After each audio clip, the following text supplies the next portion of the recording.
All right, fellas, thanks for joining us tonight for the September Web Clinic. Uh, I think before we get started, what I'd like to do is I know either on the call live or someone most likely watching after we record this and get it out to members. We've got some new guys, so I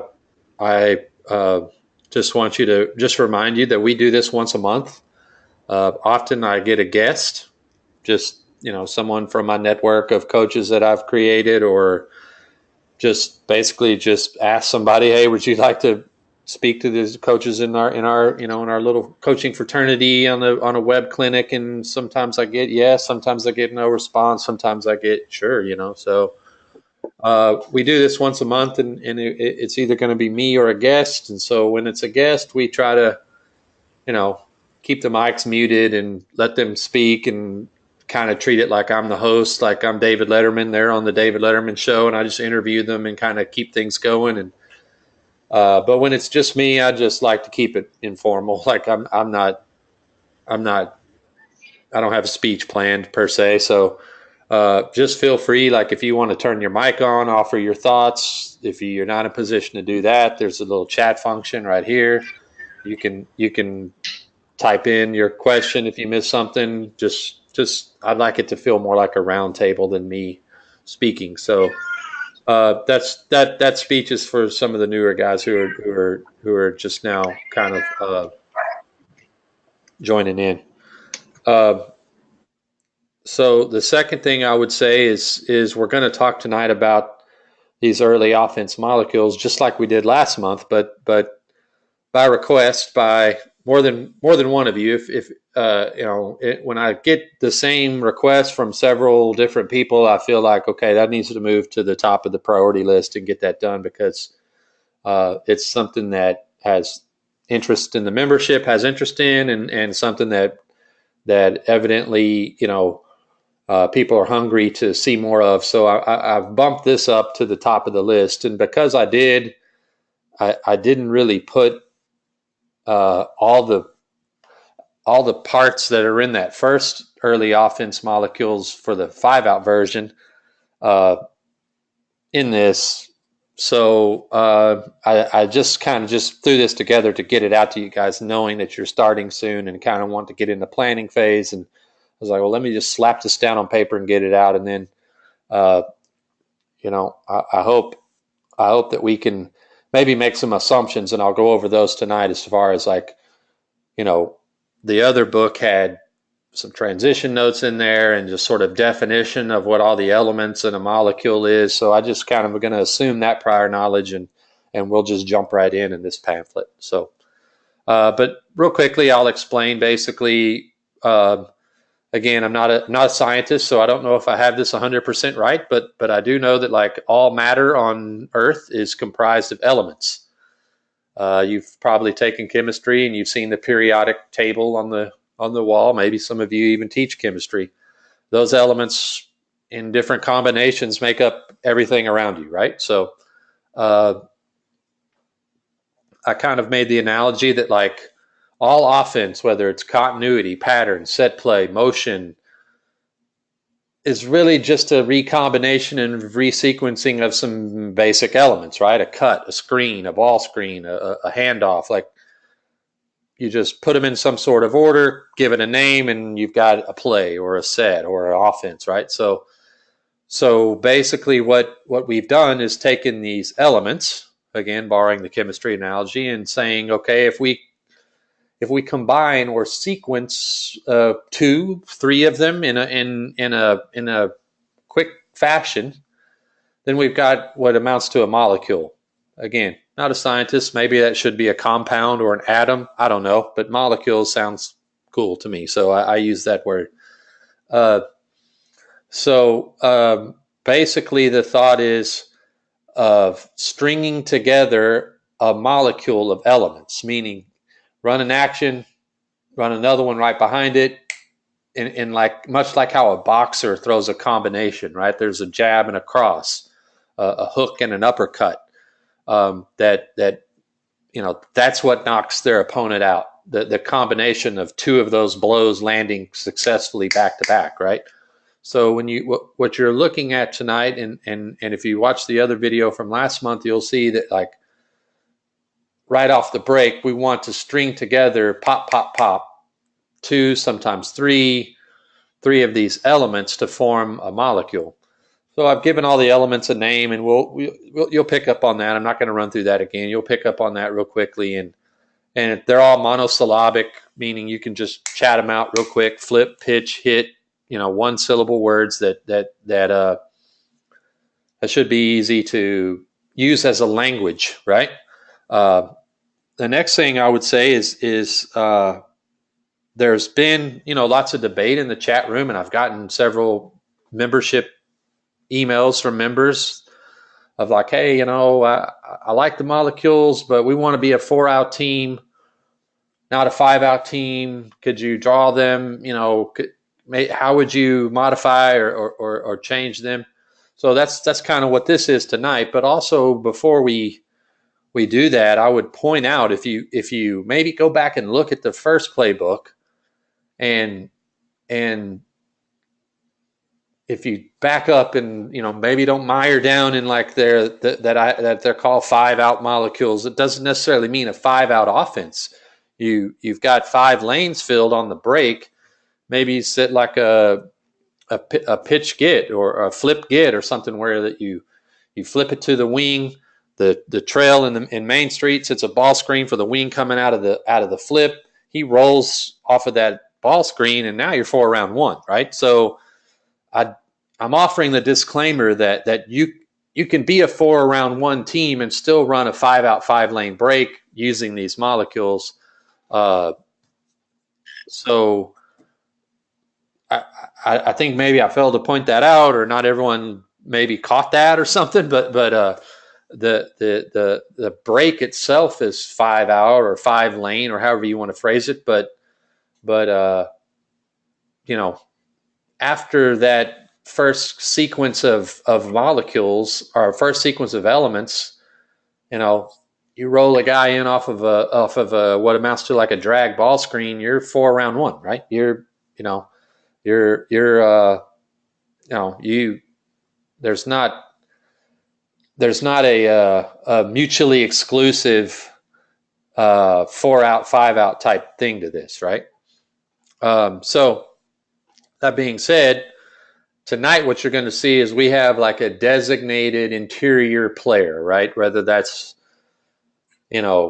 first guy down that doesn't rebound, whether that's the guy, your big who's not designated as an inbounder. I'll leave that up to you guys. But what you're going to see tonight basically is going to look more like what you would call a 4-out 1-in alignment.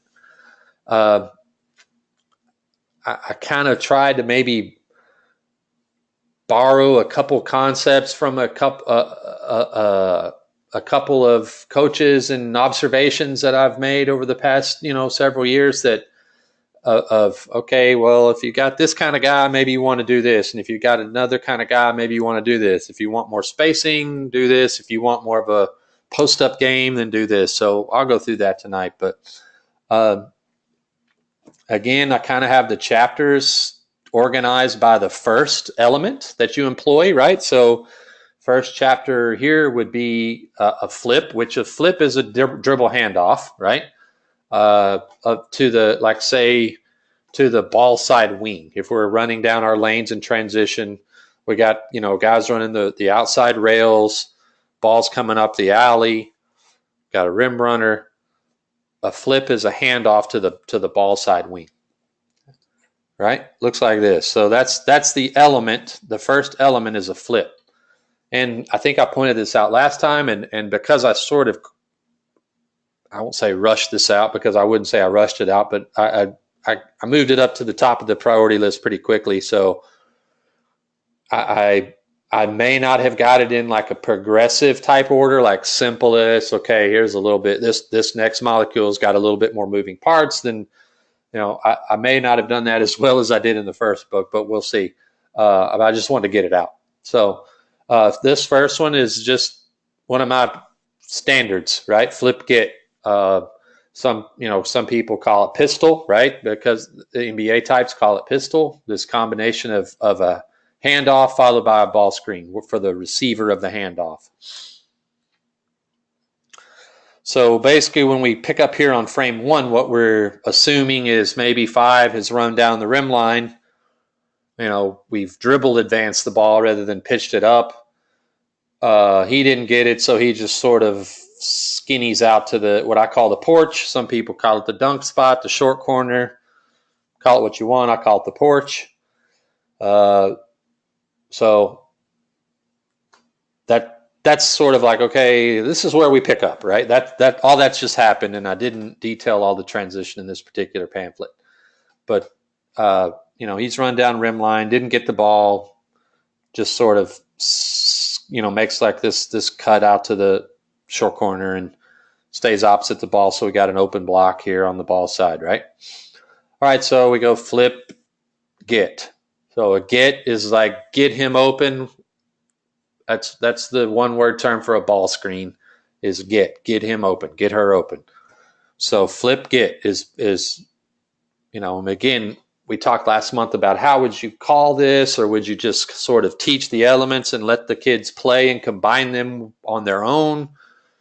That's up to you. I mean, everyone brings a different personality and style to the way they coach. So, flip get seems like something that could easily arrive organically without it being called. He flips to this guy. Sure, we'd love him to turn the corner and be able to just come right out of the handoff and have an advantage and attack the paint and score, but probably not happen very often. So he comes out of the handoff, and 4 is sitting there watching the handoff action, and it's like, yeah, player 2 is not open here. I'm going to go get him open with the ball screen. Bang, bang. Jab, cross, hook, uppercut. Right? So I'll show you what I've done with the post deal. And this first one is something that you see Billy Donovan used to do when he was at the Florida Gators. They would run a ball screen on a side, and the post would be in the short corner. Sometimes he would just sort of hang out behind the backboard. If he caught his man napping, like kind of flat, staring at the ball, kind of cheating over to help on the roll, he would duck in, what I call crack in on him. Some people call it duck in. I tended to call it a crack in. He would crack in on him and step in front of him. And maybe the player coming out of this ball screen just makes a little left-handed push pass right into him stepping in right in front of this guy. Now you got a paint touch right in front of the rim. Or maybe he steps in and cracks in on him, but really what he's doing is putting his ass in him. And while this guy's driving to the hoop, he's just plowing him out, right? Like sitting back and letting, almost like pinning him from being able to help if we have a successful ball screen, right? So that's one option. What do you guys think of that option? For the post player in particular. Please tell me, is that something that you had thought of, Adam, when you kind of started drawing these out, or where you just kind of... One for us, I mean, we've ran this a lot where we've had like just the wing ball screen with an opposite post. We've done that a lot in the past. Yeah, maybe you got one over here or something like that, like yep. Instead of here, but yeah. And we prefer to step him to short corner just for more driving. Right. Now, sometimes we would score off of that, but we would more so do a better job as if we drew X5, dump down to 5 from there, or don't crack in or duck in with 5 until the pass is made to 3. Right, and step in. Yeah, so again, I just sort of presented some things like what to do with the post, some that I like, some that I would prefer, but you guys got to decide what you want to do there. And if you'll read some of the frame descriptions, like maybe I drew the crack in, but I definitely said 5 may remain in porch, crack in, or ... and that takes us to the next frame, right?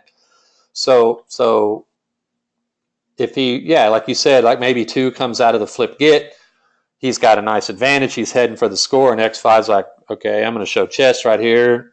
And he just, shows, and we create a little 2v1 in a tight place, right, between 2 and 5 and X5. So, and I guess it's more of what you want to emphasize as a coach. Yeah, You want and what kind of player you have right there, right? Like maybe you just, maybe you got a beast who you want him to crack in and or if you got some skinny tall kid who just doesn't like the rough stuff, leave him there or do what I'm about to show you next or something, right? Like, but yeah, just know that you need to kind of come to grips with what one of these options or a couple of them, right? To be able to make this stuff work from this alignment. So what I also showed is like one thing that I'm really becoming a fan of, and I've watched this. I've kind of fallen in love with a couple of teams overseas, and like tried to watch almost like scout them through 20, 30 games and say like, okay,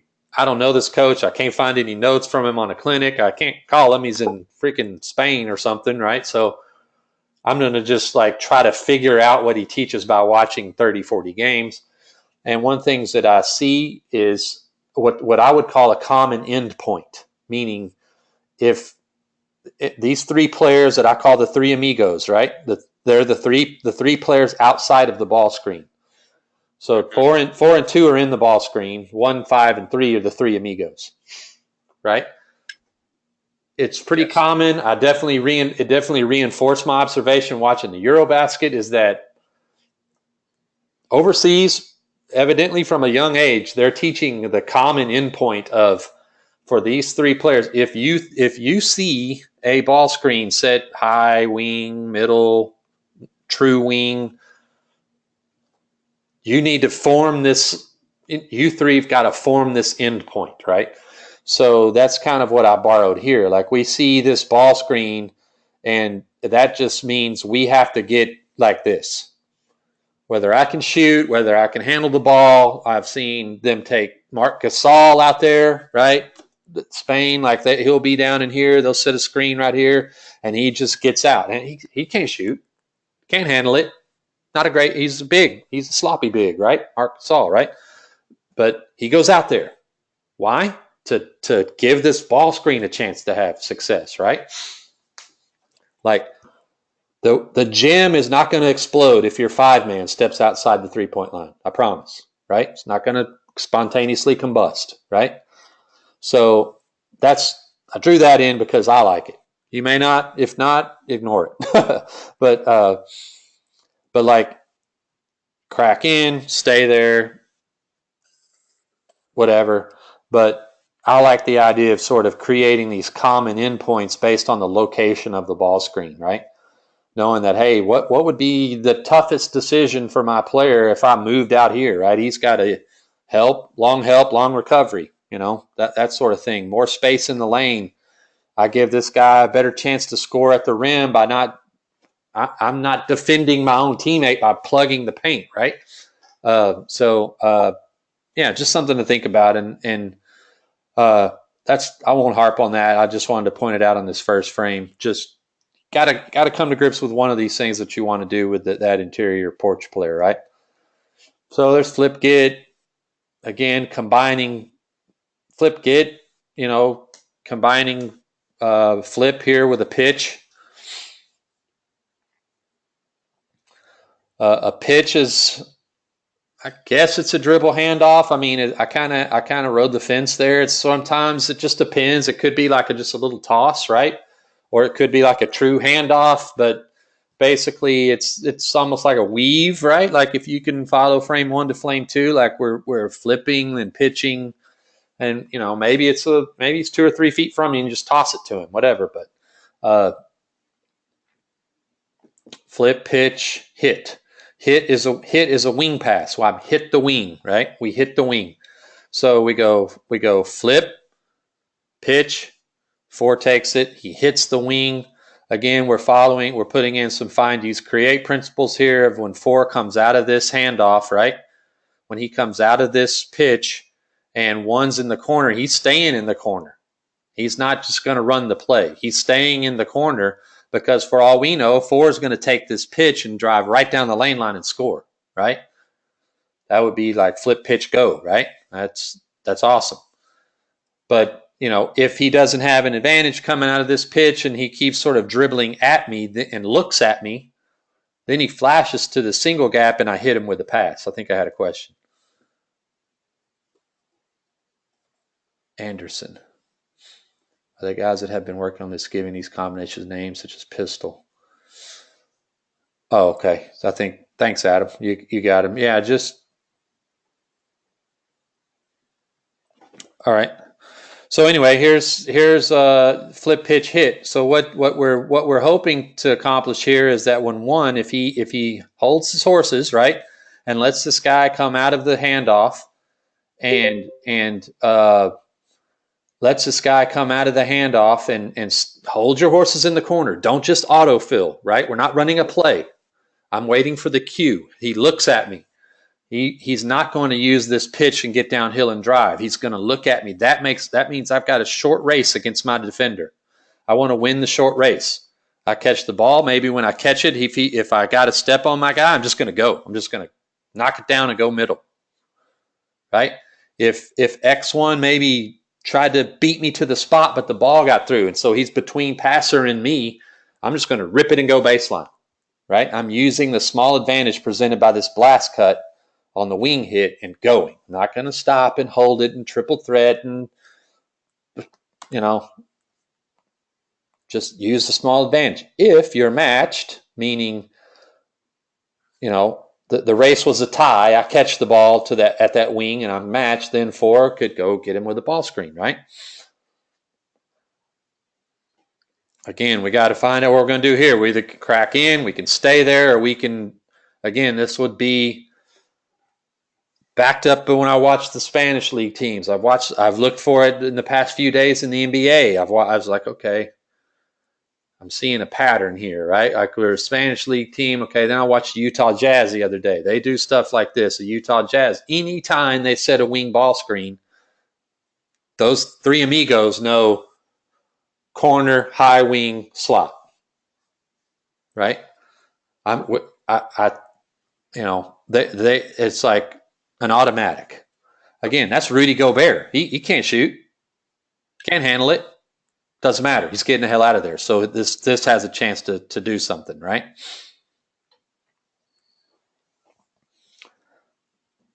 I do think too when you duck that player in or crack him in and you roll.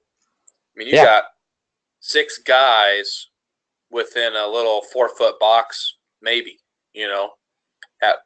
At one point where that's why we made the switch of just stepping to short corner. Yeah, expanding the short corner a little bit. Yeah. Yeah, just because we got to the point where it's like, okay, we got 6 guys in a 4-foot box, and even if you make a good pass, that thing might get tipped or whatever. Yeah, so he just sort of does something about like that.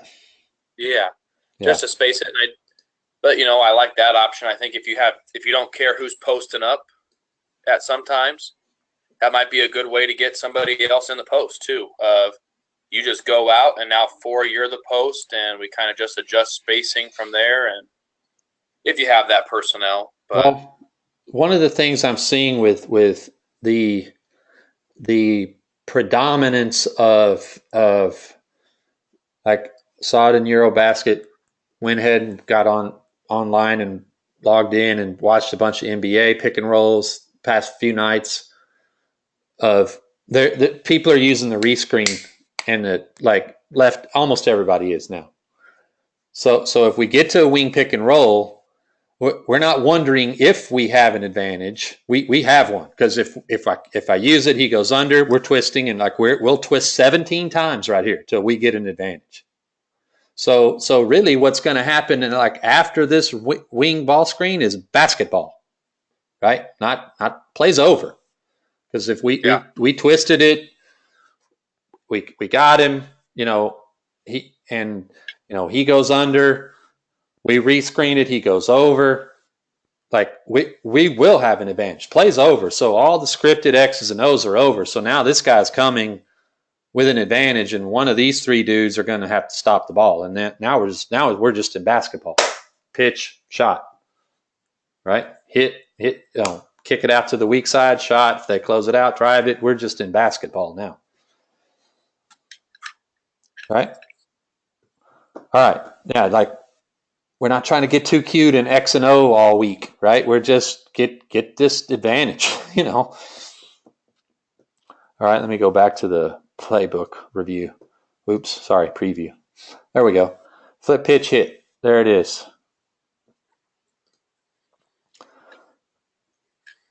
Yeah, just simple here. Just flip it. He comes out of the ball screen or I'm sorry, the handoff, the flip, and doesn't really have much. And 4, who's lagging back, who's not going to fill automatically. He's waiting for his cue. His cue is being looked at, dribbled at, or pivoted towards. In this case, probably dribbled at coming out of that handoff. When he does, he's wanting to win the short race to the ball. If he wins it, tap it down and go. Right? If X4 tried to beat him to the spot, denied it, but the ball got through, just rip and drive this double gap over here, right? In that case, you need to banana cut, right? That's kind of like something I think we talked about in the 5-out one, where like if you see hands, you're going to make the pass, whatever. Where like here, if you see 2 shoulders, that's when I go to the ball. Like if I see his numbers, our chest, that's when I go to the ball. Yeah. Just a comment from that 5-out stuff that we talked about, like with some cues of what to do. I like the idea of sort of lagging back here, so I kind of have like a little short race to win against my guy instead of just standing there like this receiving the ball, right?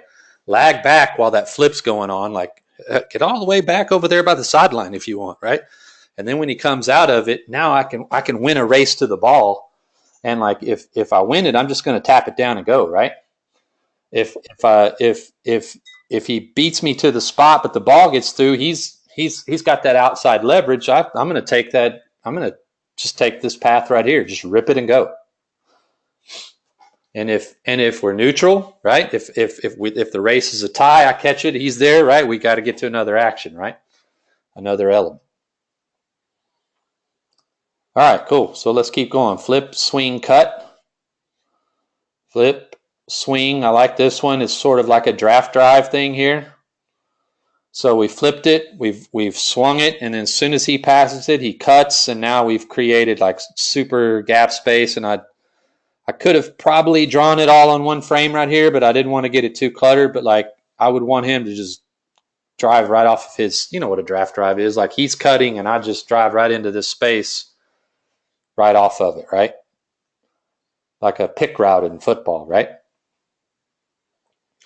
And maybe if I don't have an advantage on the catch to attack off that, I just kind of dribble along like parallel with the 3-point line. That would spawn this, right?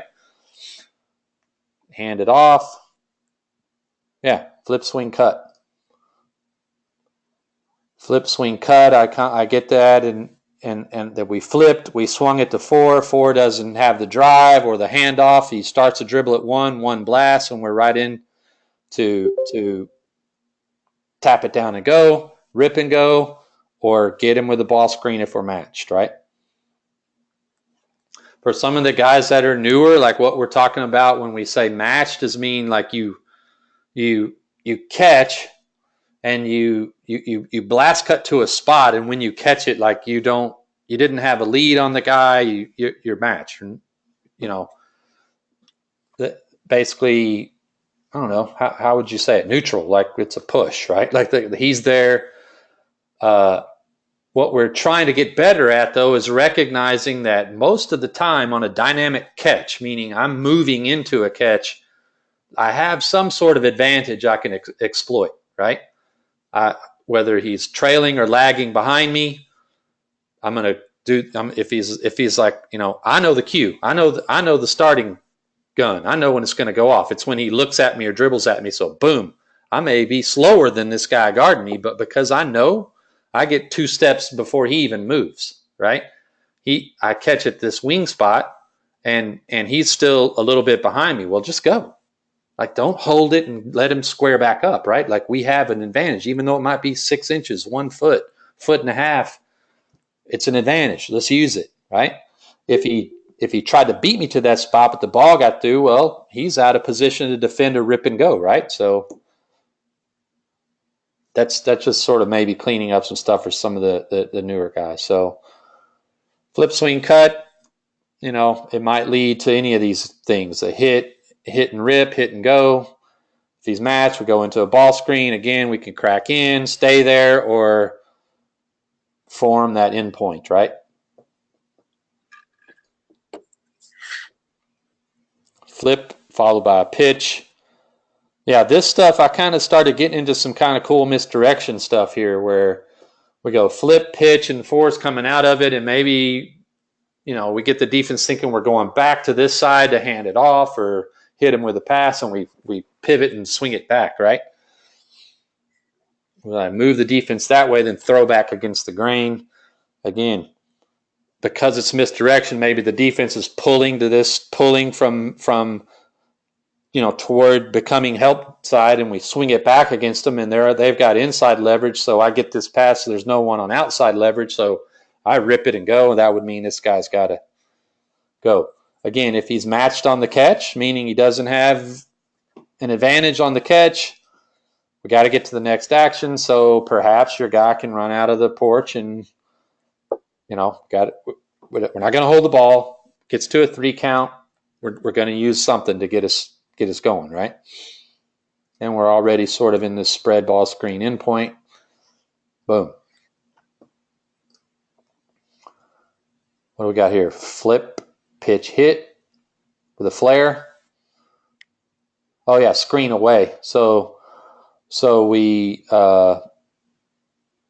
flip, we pitch, we hit the wing, and turn and go screen away, right? So maybe we get a curl or a long cut, straight cut for a catch on the screen away. Yeah, I think I stole this one from Fred Hoiberg.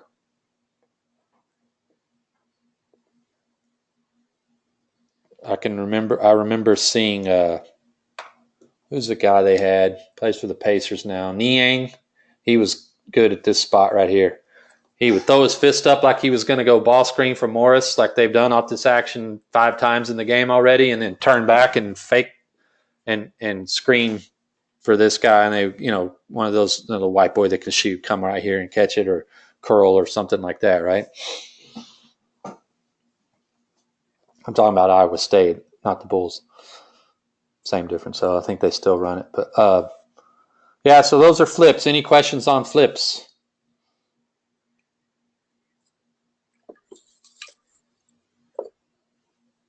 So just in transition. Mm-hmm. Yeah.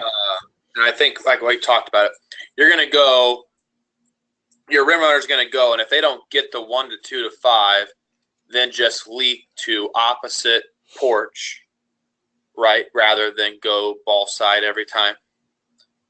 Unless you got some stud that you want to post up and go but just go opposite porch or every time. Yeah, I mean, I think that's up to.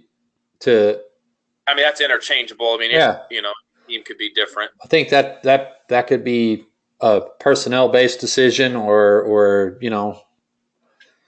whether a coach was like, really, really, no, I want all the spacing, or I want, no, I got a 6'7" kid, I'm going to duck him in, man. I'm, whatever works. Yeah.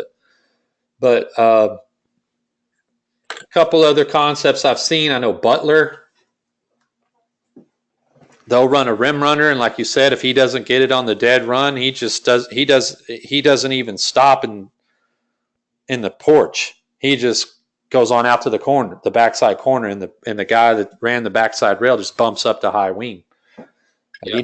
He's running down the rim line like this, arm up, looking for it from the, when they make a long pitch ahead to 2, he gets it on the bing, bing, bing, right? Like 125. Everyone loves those, right? But if he doesn't get it, he just doesn't even break stride. He just slides on out to the deep corner, right? Whereas what you're saying is he could do the same thing and just stop in the porch, right? Yeah, just get butt to baseline and. Yeah, or if you got a beast, if you got someone worthy of it or who's good at it, do the whole seal and try to get a first side post entry. And if he, have some sort of, like if, we pitch it up and you don't get it and we go back to the point guard or something like that, then just release off of that, post up and get out there, or whatever. There's a lot of options. You just got to find one that works, right? Or that you're comfortable with. That I think that part can be coach's discretion, right?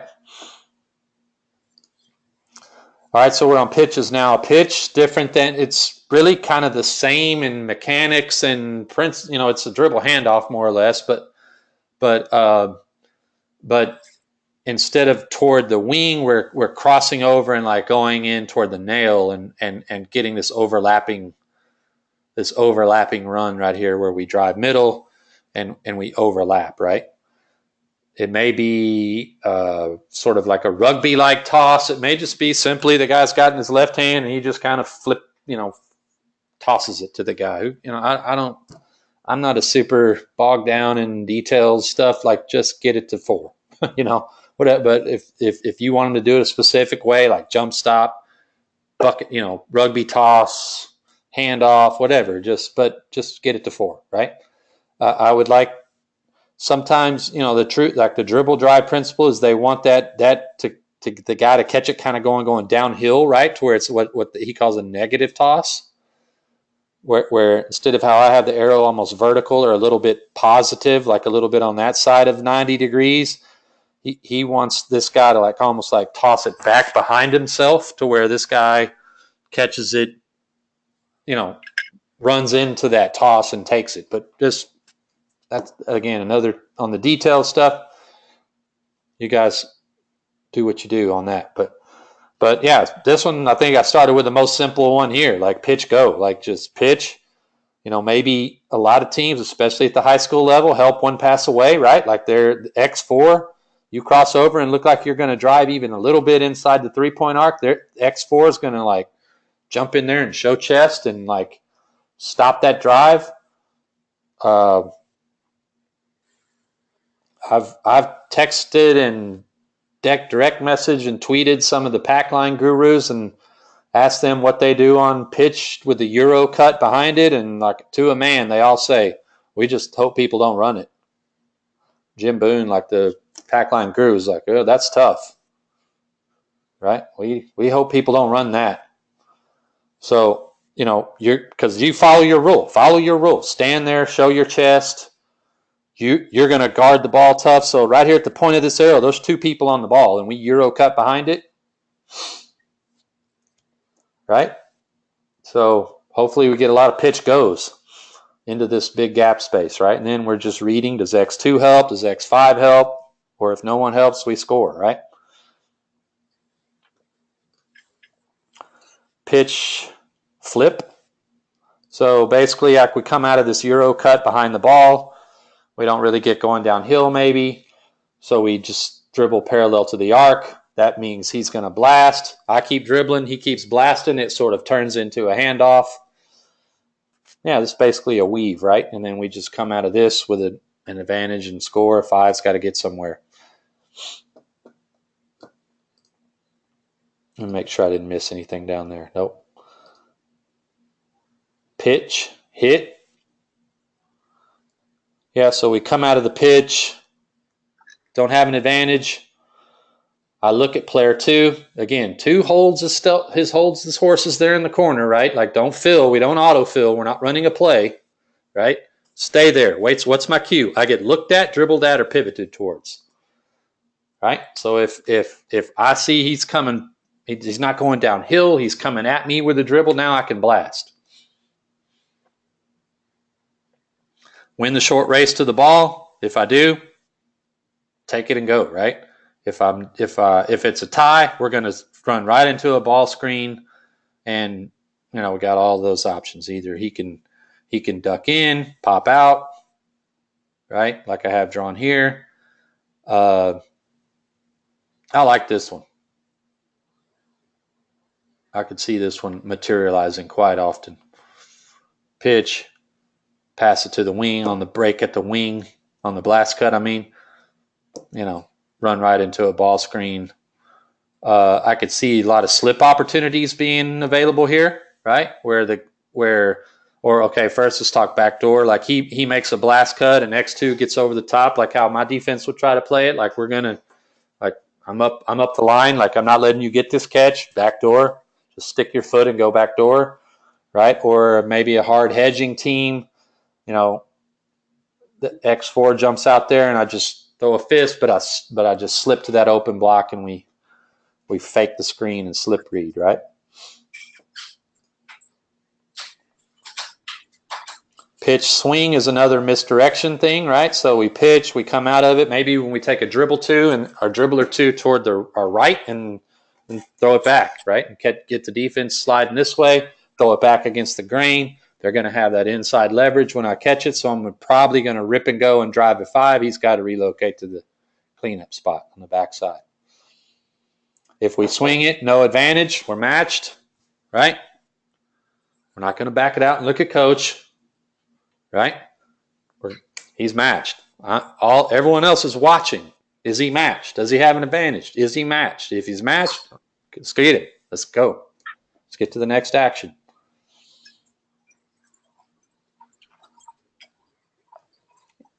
Pitch, swing. Yeah, I kind of like these misdirection things. So we go pitch, swing, cut. Yeah, so we go pitch. He gets it. We go misdirection back to him, and then immediately cut and go right into a draft drive. I probably should have drawn 3 bumping up, right? My bad. Any questions? I feel like I'm moving fast. And I feel like I'm talking too much. All right, we'll move on. Pitch, swing. Yeah, okay. So this time I'm the passer. I swing it back to him and I just sprint right back into a ball screen, right? So now we got to get you somewhere, right? Because he's rolling. So let's get to that end point, right? This is in that trapezoid shape that would go sort of like this. That means that's a high ball screen. So I got to get to this end point. I'm backing out. So this has a chance to breathe, right?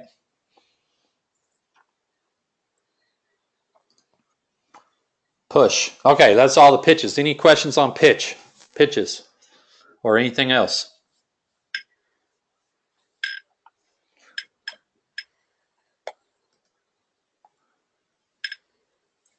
No? Okay, we'll go to push. Push is a dribble push, meaning, I don't know why this all of a sudden, this one's green. Sorry about that.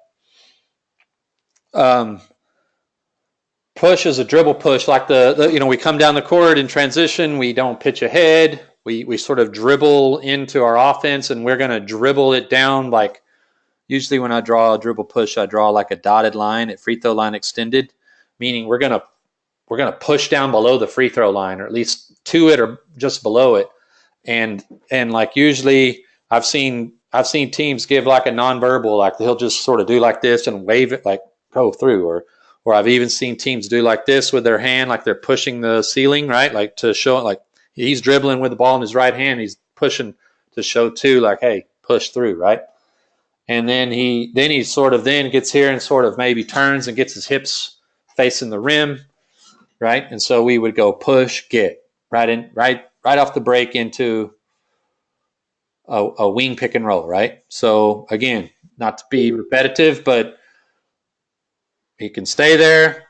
He can crack in. Like here I have the helping uphill. So that would be just, hey, if you got one of these guys, just point at the rim, throw it up there and yam on him, right? If you don't, he can just, we got a 2-on-1 in a tight space. We get 1 and 5 versus X5.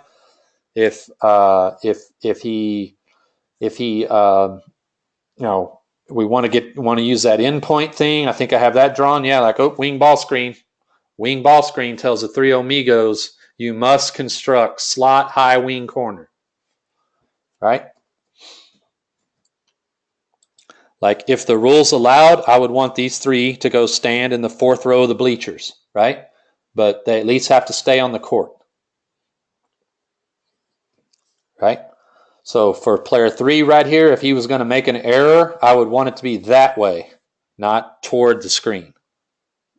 I wouldn't really get mad if they were all 3 kind of lined up right here, but whatever. But that's our end point.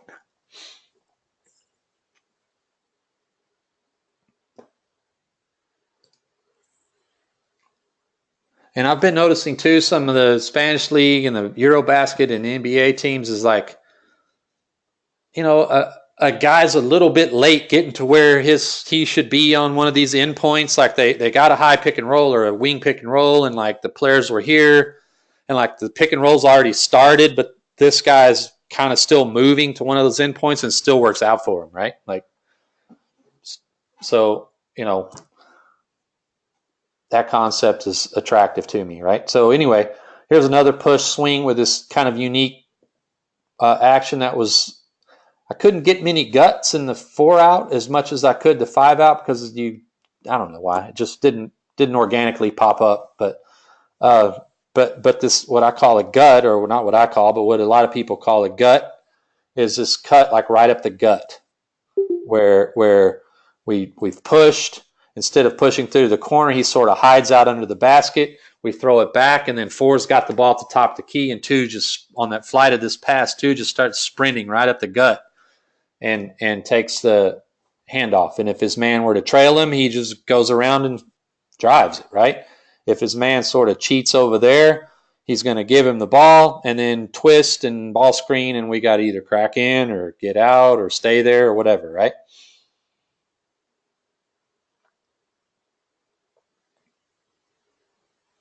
Yeah, so that's the only gut, I think, in this package.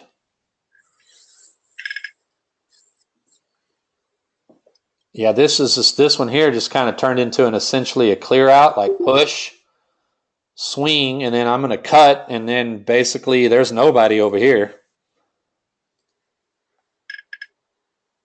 But your gut, you could go into like a gut swing, then flip. You go into the flip on that side. I mean, obviously, second side. Well, like 2 actually gets the gut handoff from 4. Yeah. And let's say they can't turn the corner, but they can flip with 1. Yeah. It just kind of come out toward this way. Just flows into your next element or whatever. But I visualize this as being something where you're going to have an advantage either with 5 or 2-1. Yeah. Regardless, unless someone just guards it perfectly, which I don't. Most of what I see when the teams I've seen run this is like this guy will do this right here. He'll cheat it and kind of end up right here, and then the guy hands it to him. Like say 4 is literally looking at the rim and has got the ball in his left hand, right? And he hands it to him, and the guy goes behind him, and then he just goes like this, and ball screens the guy, and his teammate goes right back off the ball screen. Do you ever see anybody with that instead of getting a handoff like where X2 really jumps it to that opposite side where they just basically get to the 3-point arc and then back cut? Pull it out of his hand and go back that same side? Yeah, seen that. Okay. Yeah. I just didn't know, like, okay, if X2 really jumps this and knows it's coming, just backdoor and bounce pass or over the top lob. I've also seen this. And Ginobili and the Spurs, and like I've seen some of the Euro teams do this. He'll do this, just ignore this little handoff, right? He goes around him, right? And 4 doesn't hand it to him. 4, like he really is trailing him tight. So 4 is like, hey, I can't even, like this, he's so tight that he's going to knock the ball loose or something like that. He goes around him in circles, and 4 just kind of, and he cuts like here. He goes like this. He circles around 4? Yep. He goes like, let me get my drawing tool. He goes like so. So he goes around him like this, right? 4 still got the ball and just throws it over the top like that. So like I just kind of circle around you and then do like that because he's trailing me. I got him on my back, right? And just throw it over the top like that in there to him cutting into the paint, right? And then I've seen this happen. Is X1 sees that about to happen and jumps in there, and 4 goes, okay, thank you, pop. He's got it like he wanted to hand it off. He went like that. This dude curled around him, and the corner defender is like, uh-oh, this looks dangerous, and he goes right to his man. Now we got him in a closeout.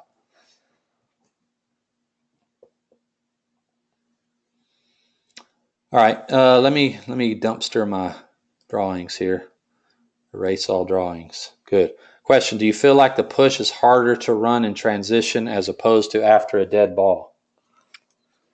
I, I, I don't think it's hard in transition. Just like if they're really like taking away pitch aheads, or they're not letting you advance, you've dribbled into the offense. Maybe you're bringing the ball down and like, okay, they're denying the pitch up. They're not letting me swing it. What else? What else do I got? Right. So I'll just push you through. Just do it right off the break. If you get really going, like really racing the ball with a dribble, right? Like really pushing it, and you get just pushing through.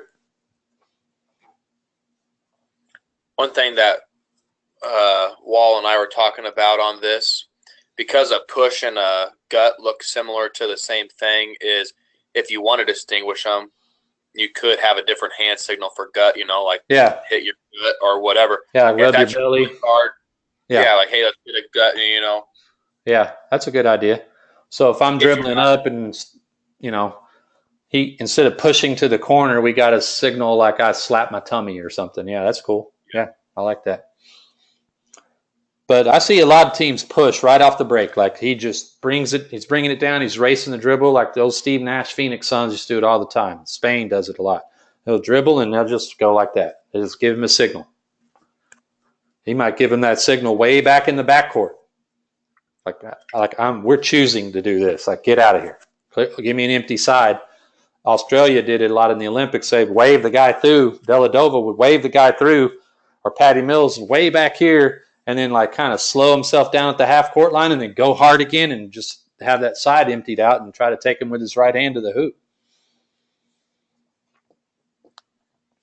All right, so push, swing, gut. Sort of unique, special, I think. So push, swing, cut would be a clear out basically for this player, right? Push. Look back at him. He blast cuts, win the short race to the ball, get going as soon as you pass it so he can draft right off of you. Boom. Push, swing, take. I see this a lot, like these takes on when you, again, your big guy's not going to explode and the gym's not going to catch on fire if he goes outside the three-point arc, right? Like I've seen some teams with like a dude who does nothing but sit ball screens. Like they don't trust him to shoot. He does nothing but sit ball screens hanging out outside the three-point arc, right? And they'll pass it to him and it's like he doesn't even move, right? He gets a pass. He doesn't dribble handoff. He just catches it and from the very spot he catches it, he just puts the ball in his outside hand and the guy comes and takes it back from him. See it over and over again. So we go push. All right, I look back at him. He swings, and right here at the point of this arrow, he just jump stops into the catch and puts it out. What would be his right hand, and one just sprints, follows his pass, and takes it right back and try to win the race around the ball. Right. Again, you could twist this like if X1 went under, and we didn't have an advantage on the other side of the take. 4 would just deliver the handoff with his right hand, turn like this, ball screen, boom. If he trailed me, of course, if he trails me, I'm taking the ball and I'm getting downhill and we got to get somewhere, right? Here, this side's kind of already full, so I have him either cracking in or getting to that end point, right? Where do I need to go to get to the end point if we treat this like a ball screen, which it pretty much is, right? I gotta get, we got 2 amigos right here. I'm the 3rd amigo. I got to get over here or crack in or whatever I'm going to do, right?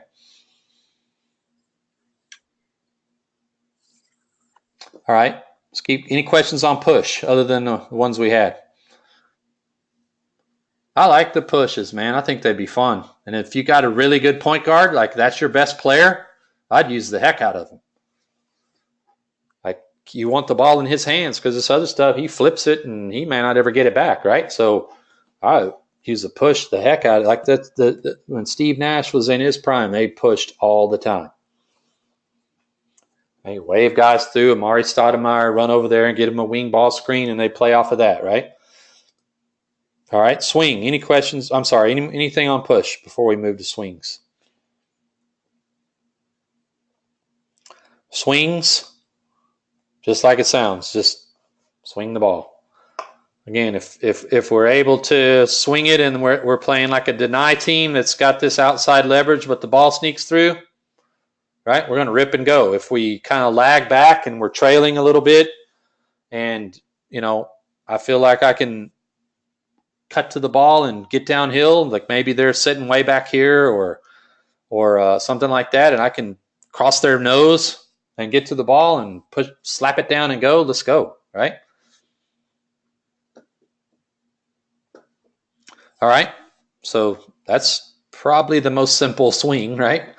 All right, swing, cut, go. Another draft drive. I've seen a lot of dribble drive teams do this. Basically creating a super gap between 4 and 2. Right? We swing it, cut, drive. I could have probably drawn this on one frame. I don't know. I should have done that. But like he would just try to drive right off his butt. And again, he's driving. He's using the advantage. And if X2 was to help in, kick out, right? If X5 was to help over, he would improve the passing angle. 2-on-1 against him. You might do something different with your personnel if you didn't like this guy on a drive, whatever. But this swing, cut, go, I like it. I think some of you guys have posted videos of your teams running something similar to this.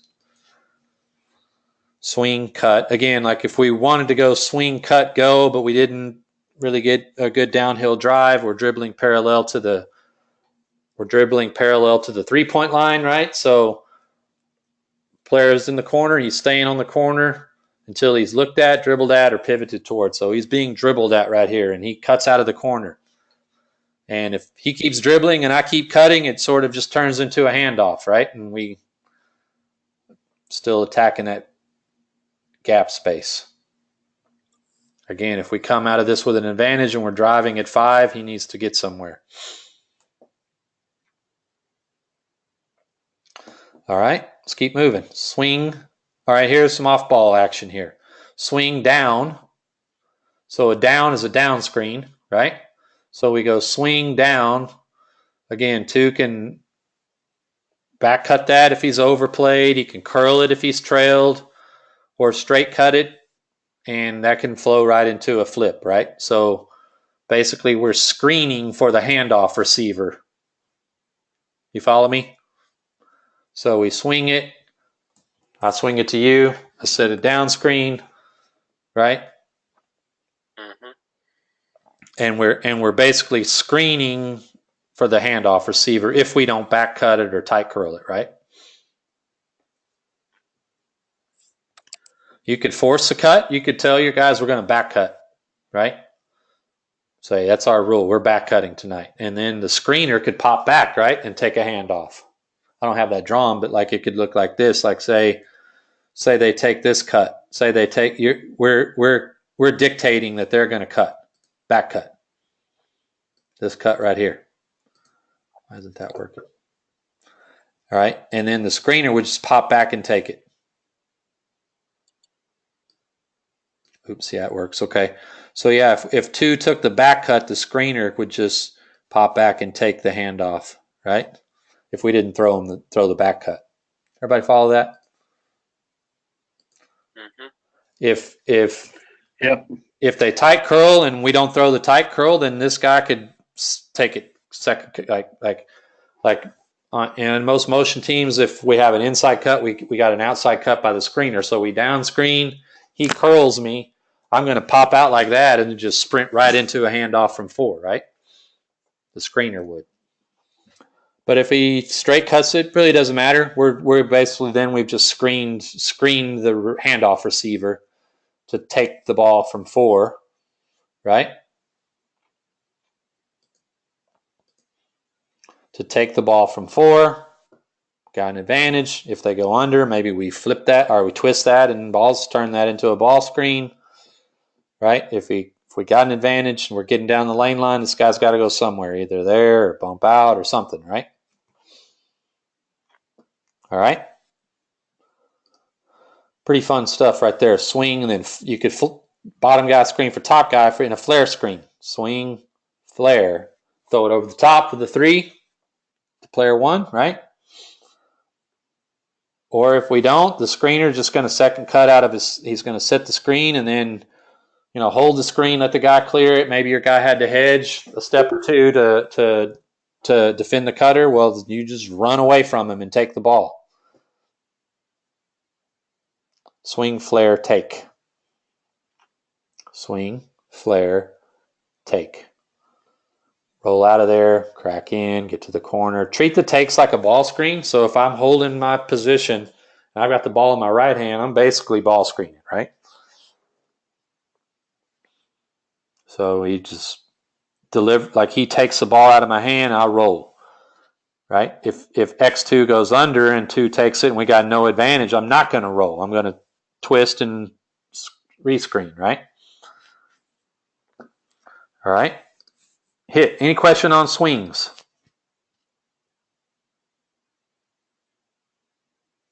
Do I still have audio and audience? Yeah. Okay, good. Swings were through. Hits a pass ahead to the wing. Right off the break, right? So usually if you're, I didn't put full court diagrams on here, but I tried to lag this guy back to kind of demonstrate that, like, usually if we hit ahead, it happens way back here in the backcourt, right? And usually if we hit ahead, this guy hasn't made it down to the deep corner yet, so he catches the ball somewhere in the general vicinity of, wing, maybe a little higher, maybe a little lower, but he's probably not deep corner. If he's already had time to make it there, we've probably already dribbled the ball over the half court line, right? So we would probably not. I mean, maybe we would, but we're assuming here we're hitting the guy before he's gotten really deep. Swing cut, make a strong side cut or a weak side cut, but in this case, you can make a strong side cut and draft drive right off of him. Swing cut, go. I'm going to drive right off his butt. Lag back. Don't come over here. Don't do it. Don't fill till you're what? Looked at, dribbled at, pivoted towards. Don't do it. Don't kill our spacing. Right? So he drives into that gap space right off his butt. All right, here's another hit. Now we're going weak side cut. No advantage. He's holding the ball over there on the wing. We got to get him, right? So we hit, cut, get. Again, we could crack in, stay in the porch, or form that wing ball screen endpoint. This would be another time, too, where you could get some slip your slip. I don't think I drew that in there on that one, but definitely be reading. That's a time to where 4, when he's running over there, if X4 jumps out there to hard hedge, just slip.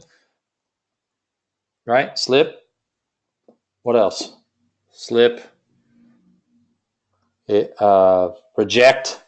The ball handler reject the screen to the open block, right? That's another reaction.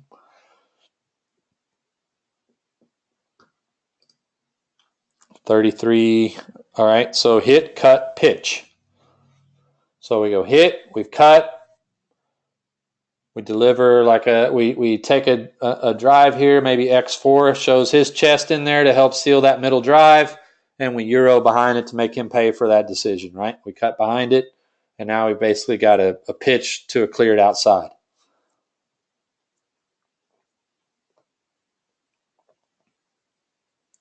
Again, not hit, cut, pitch, hit, cut, pitch.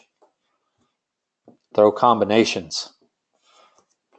I like this one. Hit, cut, cut. Real creative name. Hit, cut. I try to time this brush cut right off his butt, right? So maybe we get the relay pass into him, cutting over the block, right? Hit, cut. If he doesn't get it, he just sort of continues his cut out to the corner, and man, we got some gap space right here.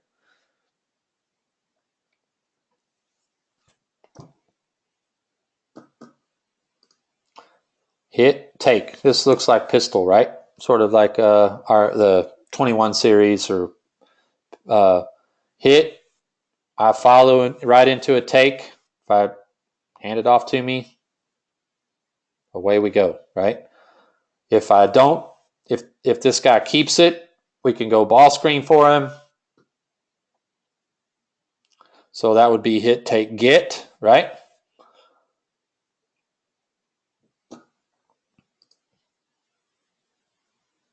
Yeah, hit, take, get. And we're sort of at a situation now where we got to build a double side and a single side. All right, any questions on the hits?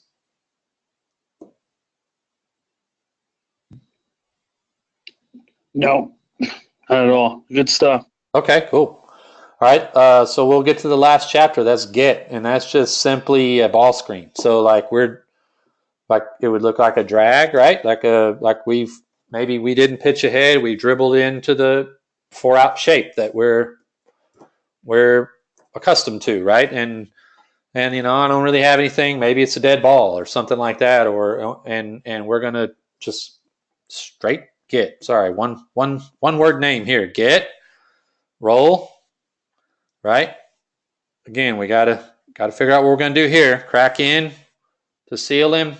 Maybe I can go left-hand push pass right into him on a duck in, or basically if this is, again, sit in that wedge-shaped area, that's a high ball screen. High ball screen means we form a double side and a single side, period. Right? So we spread out. So the ball screen has a chance the roll man has a chance to break the defense with his roll, and we drive, and if we get help off the double side, we kick, advantage, shot, drive, whatever, right? Hit the roll man. If they tag in, we're going to lift this guy, throw it back to the tag guy. Right? Simple. Get right off the break. All right, here's a little screen the screener, right? So we get a get, and this player out of the corner, so it's a back screen for the screener.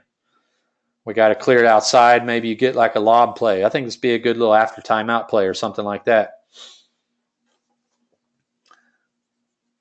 A lot of people call this Spain pick and roll because Spain sort of made famous the idea of screening for the ball screener, right? Like he sets a ball screen, X4 sort of flattens to contain the ball, and we screen the back of X4 and then loop to the rim off the lob, right? And then of course if we didn't throw the lob, he would bust out here like and separate from the screen. We could maybe throw it back for the shot, right? Or we just drive it down the lane line. All right, guys, we made it through there.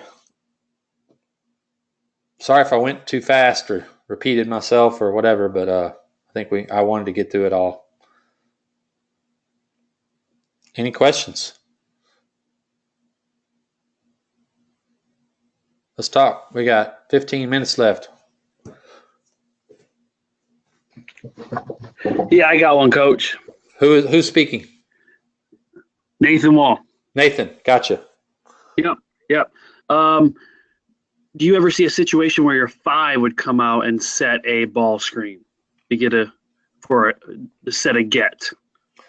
Oh yeah. Tell me the reasons why, or tell me the reasons you would or wouldn't. Oh yeah, I just sort of is not a part of the. I guess the theme of these playbooks is like using that point guard, wing, and trailer as the 3 players sort of involved in all of these actions, right?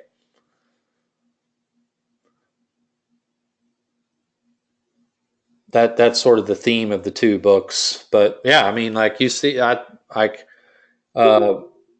you're 5-man, like, ran the rim, maybe you have some sort of rule that says like, okay, if you don't get it, if you don't get some sort of pitch ahead or something like that by the time you break the free throw line, come back and set a ball screen or something like that. Yeah, but yeah, something like that all the time, sure. And I think there was one on there where maybe we we swung it and threw it back to a guard or something, like we went pitch, swing, and then this guy ran out or something if we were matched on the catch, for sure. Yeah. Okay. Yeah. I just tried to keep the theme real tight with these two books, just like it's the three players, your trailer, your ball handler, and your wing, sort of throwing combinations, right?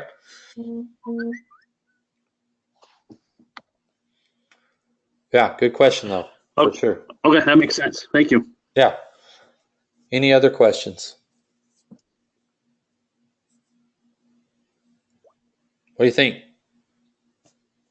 Can you use any of this stuff? Oh yeah, absolutely. The stuff I had planned, I'm now rethinking as far as things to do out of transition and how to tweak some things. So yeah, Okay, this was good. very helpful.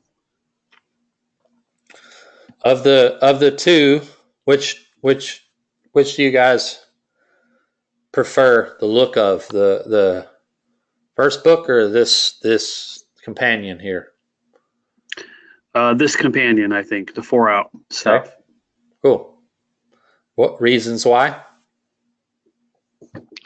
I think just the different combinations I like. There's a lot more drivability for sure, right? If that's a word, right. More gap space, more things like brushes and draft drives and things like that really work, like really, those really work and they're hard to guard. Right. And my favorite combo being the pitch, hit, get. I think that's the most deadly combo in this book. Pitch to the trail. Sometimes, Hit. even though I drew him, I got to walk through him. So I pitch to the trail. He comes out of the pitch. Girl or guy in the corner breaks to the wing spot. Hit him. Okay, and then we get if they're matched. Yeah, get. Yep. I think that's the best combo. Hold on just a second. Give me just 1 second. Where would that be? I think I have that on video, actually.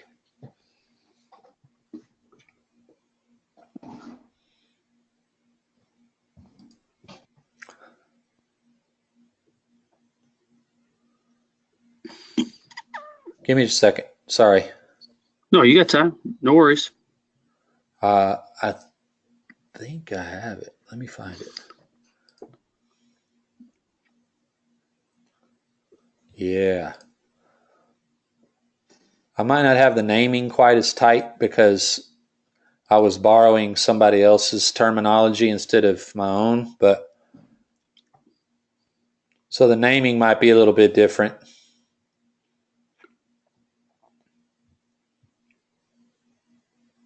I know where I have it.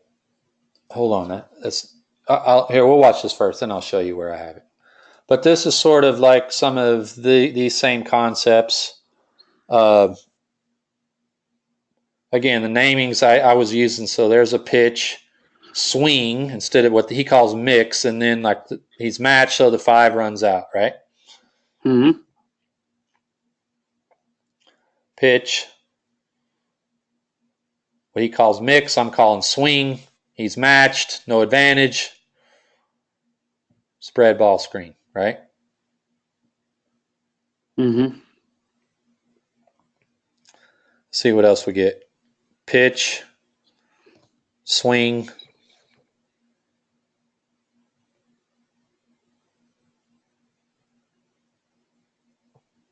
There's a pitch, swing, spread, pick and roll.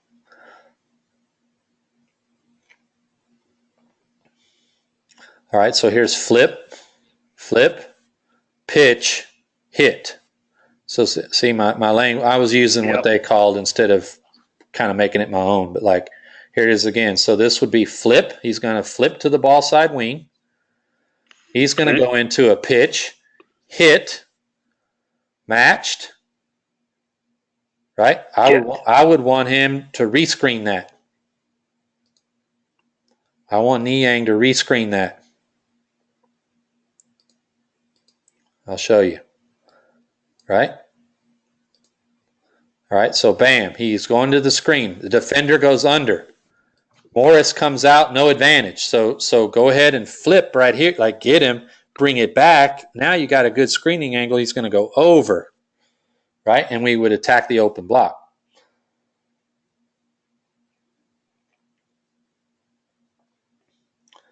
Flip, pitch, hit. There, that's good. Got the over from the on-ball defender, right? Mm-hmm. Flip, pitch, hit. Goes over the screen. We got an advantage. Use the small advantage for the catch, right? Flip, pitch, hit. Good. He used the ball screen, got the nail defender to help. Flip, pitch,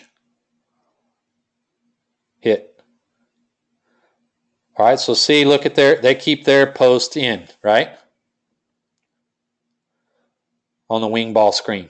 They keep him in the porch, right? So maybe Morris gets here on the Big 12 logo, big guy helps up, he seals him out and just throws it to the rim and he dunks it, right? Mm-hmm. A lot of teams space him to the corner, right? Right. They get the nail defender to show chest. Coming out of the ball screen, nail defender shows chest. See chest, think pass. Shooter. That guy usually makes it, but he misses it, but we got to put back. All right, let's go. I'm going to go one more place and show you. Do I have anyone on the call still? Yeah. Oh, yeah. Oh, yeah. Oh, yeah. Oh, yeah. Good. Let's go. Let's go.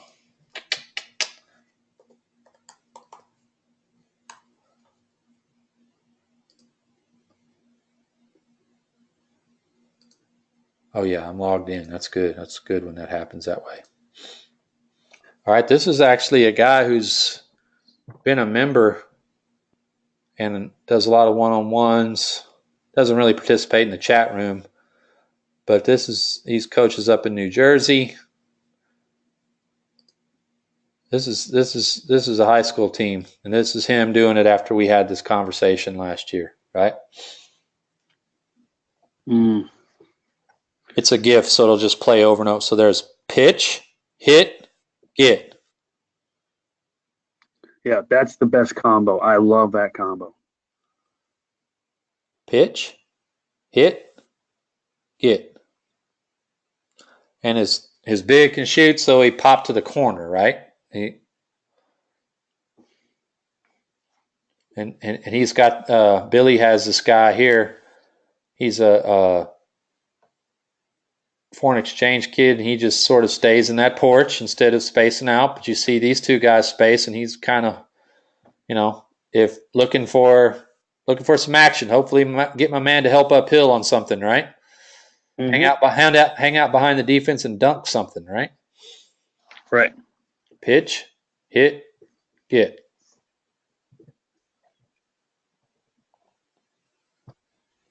Now, question for you, Randy. Yeah. Okay. It's somewhat on the topic, but say I've got a guard that's a lefty, really, really strong with her left hand. Where's the best place for her in transition? Down the left side or down the right side, so that when we run all these molecules, if she's on the right side, she's always using her left hand, but on the left side, she's more using her. Is she your point guard or a wing?